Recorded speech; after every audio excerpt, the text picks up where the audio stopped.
வணக்கம். செல்வகுமாரின் அதிகாலை வானிலை ஆய்வறிக்கை. அதிகாரப்பூர்வ வானிலை அறிக்கைக்கு இந்திய வானிலை ஆராய்ச்சித்துறை அறிக்கையை பார்க்கவும். 2026 ஜூலை 13 திங்கட்கிழமை அதிகாலை நிலவர வானிலை பதிவு. நேற்றைக்கு தென்மேற்கு பருவமழையும் தீவிரமில்லை, வெப்பச்சலன மழையும் இல்லை. இது ஏற்கனவே நாம் அறிவித்த ஒன்றுதான், இருக்காது என்று. நீண்ட கால அறிக்கையிலேயே 10 நாள் இடைவெளி கொடுக்கணும்னு சொன்னோம். 8 நாள் இடைவெளி கொடுக்க போகிறது. ஏற்கனவே 11ஆம் தேதி மழை பொழிந்தது, நேற்றைக்கு 12 இல்லை. இப்படி 12 இருப்பது போலதான் 17ஆம் தேதி வரைக்கும் இருக்கும். 17ஆம் தேதி வரைக்கும் இதே நிலை.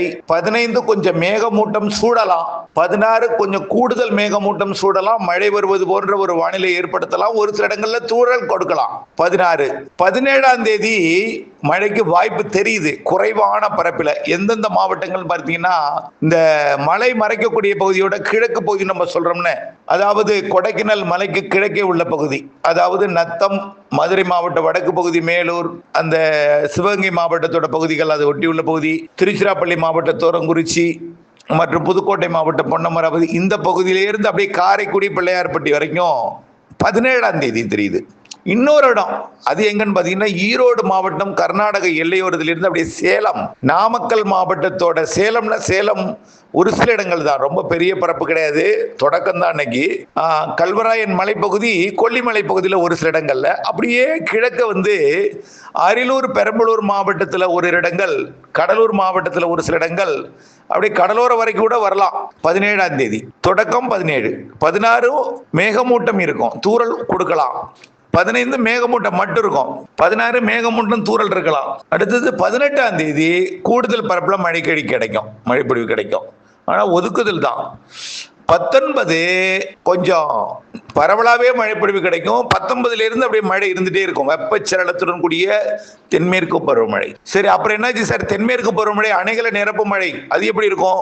அது எப்படி இருக்கும்னு பார்த்தீங்கன்னா, பசிபிக் பெருங்கடல்ல கடை கடந்த புயல், அதாவது ஏற்கனவே தைவானை தாக்கியது, அங்க இருந்து கொண்டே சீனாவுக்கும் கனமழை பொழிவு, காற்றோட கனமழை பொழிவு கொடுத்துச்சு, ஜப்பானுக்கும் கொடுத்துச்சு. நேரடியா போய் கொஞ்சம் செயலிழந்து சுமார் 150 கிலோமீட்டர் வேகத்துல சீனாவை தாக்கியது, 185 கிலோமீட்டர் வேகத்துல. அப்புறம் சீனாவை தாக்கி நேரடியா உள்ள போகாம வடக்கு நோக்கி திரும்பி தென்கொரியா நோக்கி திரும்பி, தென்கொரியா ஜப்பானுக்கு கனமழை பொழிவு கொடுத்துச்சு. இப்ப இன்னமும் அப்படியே மெல்ல நகர்ந்துட்டு இருக்கு, செயலிழந்து கொண்டிருக்கு. இது முற்றிலுமா செயலிழக்கிற நாள் தான் இந்த 15 16. புரியுதுங்களா? முற்றிலுமா செயலிழக்கிறனால தான் 15 16. அதுக்கப்புறம் தான் காற்று திரும்பும். திரும்பும் பொழுது கொஞ்சம் கொஞ்சமா அது மேகமூட்டங்கள், அடுத்து தூறல், அடுத்து லேசான மழை, இப்படியே மாறும். அதே நேரத்தில் வட இந்தியா கடலோர பகுதிகளில் கொஞ்சம் கொஞ்சமா அப்படியே ஸ்லைட்டா ஒரு தாழ்வு நிலை உருவாகும். அந்த தாழ்வு நிலை வட இந்தியாவோட நிலப்பகுதி ஊடாக, அதாவது ஒடிசா, மேற்கு வங்கம் இடைப்பட்ட பகுதியில் உருவாகி பீகார், ஜார்க்கண்ட், சத்தீஸ்கர், உத்தரப்பிரதேசம், மத்திய பிரதேசம் வழியா உள்ளே ஊடுருவி பாகிஸ்தான் எல்லையோரம் போய் ராஜஸ்தான், பஞ்சாபுக்கெல்லாம் மழை பொழிவு இன்னும் கொடுக்கல, தொடக்கியதோடு நின்றுருக்கு. பருவமழை மட்டும்தான் தொடங்கியிருக்கு, பருவமழை பொழியல. பேரளவில் காற்று மட்டும் தொடங்கி இருக்குன்னு சொல்லலாம். பருவமழை கேரளாவில் தொடங்கி மிக மெல்ல முன்னேறி பாகிஸ்தான் எல்லையோரம் தொடங்கிருச்சு, ஆனால் தீவிரம் இல்லை. பாகிஸ்தான்லையும் தொடங்கிருச்சு, தீவிரம் இல்லை. அதாவது தீவிரம் இல்லைன்னு என்ன, பருவமழை தொடங்கிட்டு காற்று தொடங்கிட்டு மழை இல்லை. அது இப்போ இந்த வரக்கூடிய இந்த 16க்கு மேல கொஞ்சம் கொஞ்சமா அந்த நிகழ்வு உருவாகி 25, 26, 27 தேதிகளில் தான் அது ஸ்ட்ராங்கா மாறும். அப்போ மாத இறுதியில தான் தென்மேற்கு பருவமழை தீவிரமடையும். அது எப்படின்னா 25ஆம் தேதியிலிருந்து. அப்போ 19, 20 25ஆம் தேதி வரைக்கும் வெப்பச்சலனத்துடன் கூடிய தென்மேற்கு பருவமழை.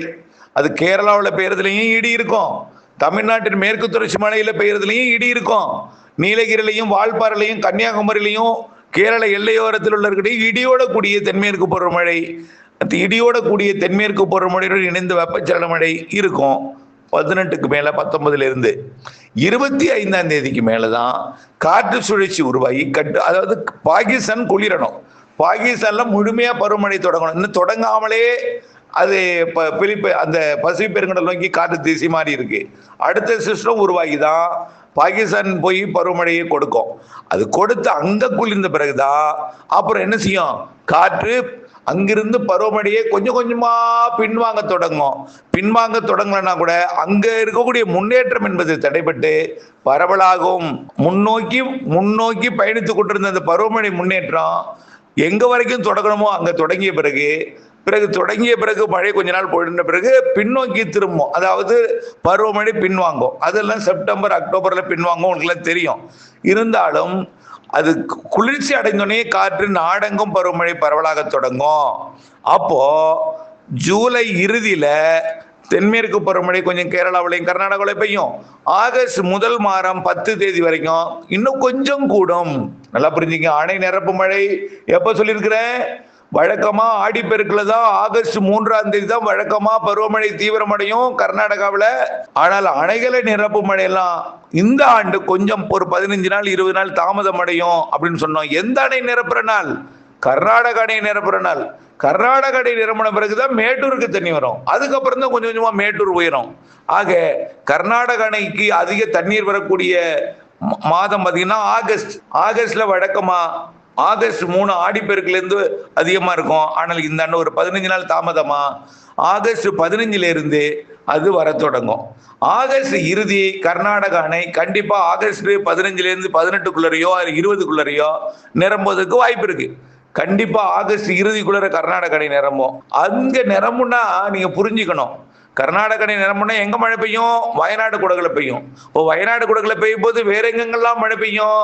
நீலகிரியில பெய்யும், வால்பாறையில பெய்யும், தேனியோட ஏலக்காய் சாகுபடி பகுதி, அப்புறம் பார்த்தீங்கன்னா இந்த மூணாறு பகுதி, அதே போல இடுக்கி அணைக்கட்டு பகுதி, முல்லை பெரியார் அணைக்கட்டு பகுதி, அதே போல பாபநாசம், குற்றாலம் இந்த பகுதி, செங்கோட்டை, கன்னியாகுமரி, பேச்சுப்பாறை, பெருஞ்சாணி இந்த பகுதியெல்லாம் மழை பெய்யும். எப்போ?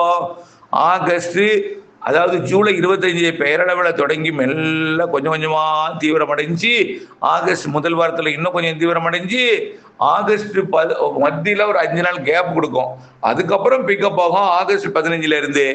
ஆகஸ்ட் 15ல இருந்து ஆகஸ்ட் இறுதி 15 நாள் நன்றாக வலுத்த தென்மேற்கு பருவமழை. இதை தான் திரும்ப திரும்ப சொல்லிட்டு இருக்கோம்.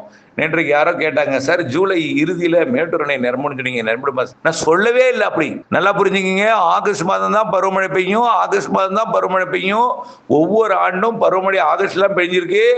ஜூன் மாதம் தென்மேற்கு பருவமழை கேரளாவில் தொடங்கும் போது அந்த சிஸ்டம் மழை தரும். அதுக்கப்புறம் முன்னேற்றத்தில் இருக்கும். பாகிஸ்தான் போய் பருவமழை தொடங்கிய பிறகு காற்று திரும்பி கேரளா கர்நாடகாவுக்கு மழை தரும். சரி, இப்படியே பருவமழை ஜூலை கொஞ்சம் அப்படியே கொஞ்சம் கொஞ்சமா பெய்ய தொடங்கி ஆகஸ்ட் முதல் 10 நாள் இன்னும் கொஞ்சம் கூடி ஆகஸ்ட் 15க்கு மேல நல்லா வலுத்து அப்புறம் தென்மேற்கு பருவமழை அந்த பாகிஸ்தான் எல்லை ஓரத்திலிருந்து பின்வாங்கும் போது அது ஹை பிரஷர் உண்டாகும். ஹை பிரஷர் தான் அது பின்வாங்க செய்யும். ஹை பிரஷர் இல்லாத காரணத்தினால்தான் இப்போ இந்த பருவமழையை, அதாவது நீராவியை நீராக மாற்றுவதற்கு போதுமான குளிர்விக்கும் தன்மை இல்லாமல் இருக்கு. அதுக்கப்புறம் என்ன செய்யும்? ஆகஸ்ட் இறுதியில இருந்து செப்டம்பர் முழுவதுமே ஹை பிரஷர், உயரழுத்தம், காற்று சுழற்சிகள். செப்டம்பர் மாதம்லாம் ஆந்திர பிரதேச நிகழ்வு, ஆந்திர பிரதேசம் தமிழ்நாடை ஒட்டிய நிகழ்வு, வடக்காந்திர பிரதேசம், மத்திய ஆந்திர பிரதேசம், தெற்காந்திர பிரதேசம், தமிழ்நாடு ஒட்டி ஆந்திர பிரதேசம் என்று நிகழ்வுகள் செப்டம்பர்ல உருவாகும். பொதுவா செப்டம்பர்ல தாங்க ஆந்திர பிரதேசத்துக்கு மழை பெய்யும். ஆந்திர பிரதேச மக்களை நீங்க கேட்டா தெரியும், உங்களுக்கு எப்பங்க பருவமழைன்னா அது செப்டம்பர் தான் சொல்லுவாங்க. செப்டம்பர் அக்டோபர் முற்பகுதின்னு தான் சொல்லுவாங்க. கர்நாடகாவோட உள்பகுதி தெலுங்கானாவுக்குள்ள எப்போ மழை அதிகமாக பெய்யுன்னு கேளுங்க, அது செப்டம்பர் தான் சொல்லுவாங்க. ஆக செப்டம்பர்ல தான் பருவமழை ஆந்திர பிரதேசம் தீவிரமடையும். ஏன்னா செப்டம்பர் மாதம் ஆந்திர பிரதேச கரையை ஒட்டி உருவாகும். அதாவது இப்போ அது வங்கதேசம் அருகே இருக்கக்கூடிய சுழற்சி, பிறகு ஒடிசா அருகே உருவாகும் சுழற்சி, பிறகு மத்திய ஒடிசா, தெற்கு ஒடிசா, வடக்காந்திர பிரதேசம், மத்திய ஆந்திர பிரதேசம் என்று தெற்காந்திர பிரதேசத்துக்கு வருவது அக்டோபர் முதல் 15 நாள் மிக வலுத்த மழைப்பொழிவு இருக்கும், கண்டிப்பா இருக்கும். ஆனா இதெல்லாம் டப்புன்னு வந்து சேர்ந்துராது, ரொம்ப போராட்டமா. ஏன்னா இப்போ ஒரு நாள் கடப்பதே உங்களுக்கு பெரியதா இருக்கு. ஏன்னா பக்க விளைவுகள் அதிகமா இருக்கு. எல்னினோ அது இதுன்னு சொல்லி தினம் பயங்கரமா பொசுக்கிட்டே இருக்காங்க. உங்க மனசை பொசுக்கி உங்க மனசு ரொம்ப வெந்து போய் ரொம்ப கஷ்டப்பட்டு இருக்கும் நேரத்துல நான் ஒரு ஆள் எவ்வளவு நம்பிக்கை கொடுத்தனாலும் உங்களுக்கு நம்பிக்கை ஏற்படாது. கொஞ்சம் நம்பிக்கை இருந்துதான் ஆகணும். நம்ம ஏற்கனவே இதை சொல்லியிருக்கிறதையும் அதுபோல் நடந்து கொண்டிருப்பதையும் நீங்கள் நினைத்து பார்க்கணும். ஏற்கனவே 10, 11 மழை பெய்யணும் பெஞ்சுது. 10ஆம் தேதி சென்னையிலையும், 11ஆம் தேதி மண்ணையிலையும் பிற மாவட்டங்களையும் போயிருந்தது. அதுக்கு அடுத்தது பார்த்தீங்கன்னா நம்ம 18ன்னு அப்பவே சொல்லிட்டோம். அதே போலதான் இடைவெளி கொடுத்திருக்கு. இந்திய வானிலை ஆய்வு நிறுவனம் என்ன சொல்லியிருக்காங்க? வரும் ஒரு வாரம் வெப்பம் அதிகரிக்கும்னு சொல்லியிருக்காங்க. ஆனால் ஏற்கனவே என்ன சொல்லியிருந்தாங்க, ஒரு வாரத்துக்கு மழைன்னு சொல்லியிருந்தாங்க. இப்போ வெப்பம் அதிகரிக்கும்னு சொல்லியிருக்காங்க. அப்போ நம்ம சொன்னது வெப்பம் அதிகரிக்கணும்னு தான் சொன்னோம். ஆனால் வெப்பம் அதிகரித்தாலும் கவலைப்படக்கூடாது. காரணம் என்ன? சூரியன் குத்துக்கதிர் ஜூன் 21ஆம் தேதி கடக ரேகையை தொட்டு பிறகு மகர ரேகையை நோக்கி தெற்கு நோக்கி திரும்பி இருக்கு. அந்த வழித்தடத்துல ஆகஸ்ட் 17 செப்டம்பர் 2ஆம் தேதி வரைக்கும் தமிழ்நாட்டில் சூரியன் குத்துக்கதிர் விழும். ஆகஸ்ட் 17 செப்டம்பர் 2 வரைக்கும். அப்போ வெப்பம் கொஞ்சம் உயர்ந்திருக்கும். தென்மேற்கு பருவமழை அப்போ வலுத்திருக்கிற நாள்கள் எல்லாம் கொஞ்சம் வெப்பம் தெரியாது. எப்பெல்லாம் இடைவெளி இருக்கோ தென்மேற்கு பருவமழையில கொஞ்சம் மந்த நிலை இருக்கோ அப்பெல்லாம் வெயில் தெரியும். அந்த நிலை தான் இந்த நிலை என்பதை புரிந்து கொள்ள வேண்டும். புரியுதுங்களா? ஆகவே இந்த நிலை தொடராது, எல்லாம் மாறி அமையும். கண்டிப்பா பருவமழை பின்மழை, வடகிழக்கு பருவமழை அதிக மழை. அது ஏற்கனவே நம்ம சொல்லியிருக்கிறோம். வடகிழக்கு பருவமழை அதிக மழை. செப்டம்பர் அக்டோபரிலே தென்மேற்கு பருவமழை பலத்த மழை பொழிவு. தென்மேற்கு பருவமழை இறுதி கட்டத்துல தான் வியப்பூட்டு மழை எல்லாம் இருக்கு. அக்டோபர் 18ஆம் தேதி வடகிழக்கு பருவமழை தொடங்கும். தொடங்கியதிலிருந்து பலத்த மழை. மழை நாட்கள் அதிகம். அக்டோபர், நவம்பர், டிசம்பர், ஜனவரி 10 தேதி வரைக்கும். மழை நாட்கள் அதிகம், இடைவெளி நாட்கள் குறைவு. சிறு நிகழ்வும் அதிக மழை தரும்னு சொல்லியிருக்கோம். வலுவான நிகழ்வும் ஓரிரு நிகழ்வுகள் உண்டு. பெரும்பாலும் சிறு நிகழ்வே அதிக மழை பொழிவை தரும் என்பதை நீங்கள் புரிந்து கொள்ள வேண்டும். ஆகவே கண்டிப்பாக இப்ப இருக்கக்கூடிய இதெல்லாம் எப்பொழுதும் இருக்கக்கூடிய, எல்லா ஆண்டுகளும் இருக்கக்கூடிய ஒன்றுதான். ஆனால் இந்த ஆண்டு கொஞ்சம் இந்த பருவமழையில் தொடங்கிய பொழுது பெய்யாத காரணத்தினால கொஞ்சம் இது வட இந்தியாவில் இனிமேல் தான் இந்த பிலிப்பைன்ஸ் மன்னிக்கவும் அந்த தைவான் மற்றும் சீனாவில் கடந்து கொண்டு நிகழ்வு செயலிழந்த பிறகுதான் இங்கே வந்து நிகழ்வு தொடங்கும். மழைப்பொழி வட இந்தியாவில் கொடுக்கும். பிறகு கேரளா, கர்நாடகாவுக்கும் தொடர்ந்து இருக்கும் என்று சொல்லியிருக்கிறோம். சற்றே பொறுமை காத்திட வேண்டும், நம்பிக்கையுடன் இருக்க வேண்டும், வானிலை அப்டேட்ஸுடன் இணைந்திருக்க வேண்டும் என்று அன்போடு கேட்டுக்கொள்கிறேன். நன்றி.